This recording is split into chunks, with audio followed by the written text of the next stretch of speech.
Damage undefeated through 3. They got one more game against the Hurricanes. We'll be back. Your Infamous taking on Leverage Collision and the Sea Dogs here at the 2026 NXL Midwest Open. I'm Matty Marshall with Todd Martinez on Major League Paintball Plus.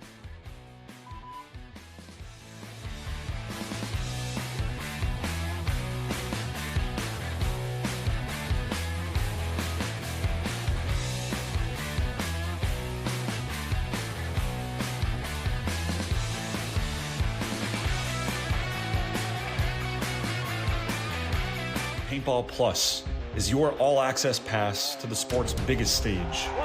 The exclusive home to live tournament paintball.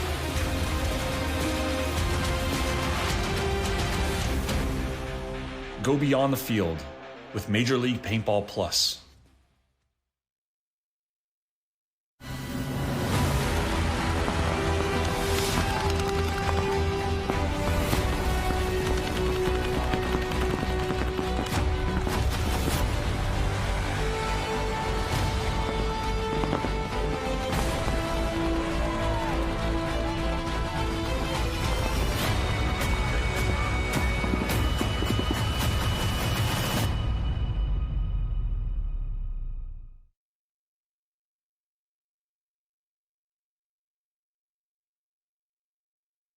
Alright, stay close. The fucking eyes be close, right? Everything. Energy. It's all fucking energy. Come on, let's go, huh? Get the aggression back, right?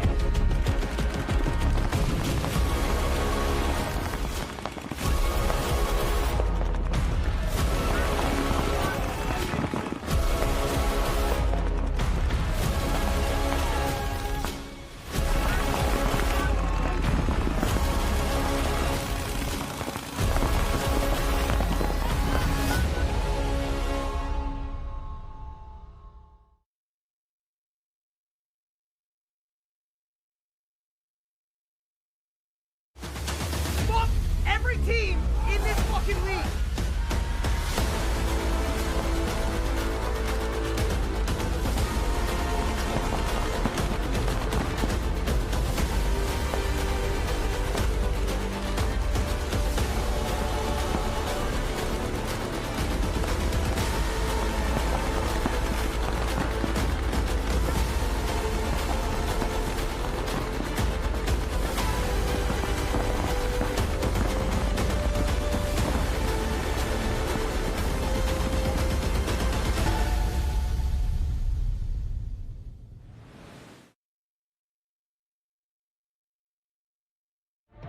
Team squad, who the fuck wants up?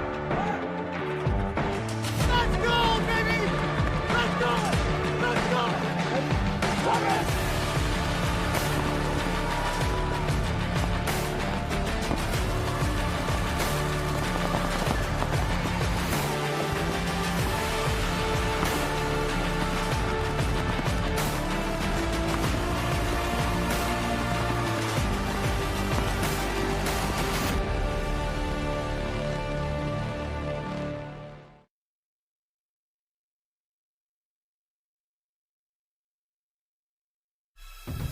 Time to connect.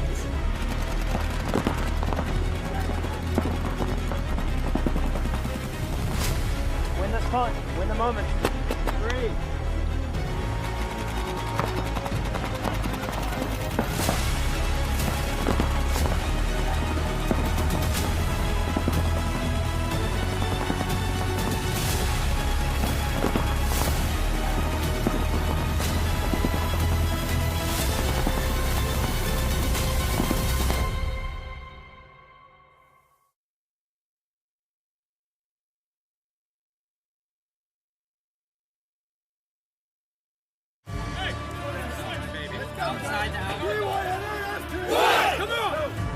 Everyone needs to wake the fuck up because we are better than everyone else.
go! Come on, who wants it? Damage ball!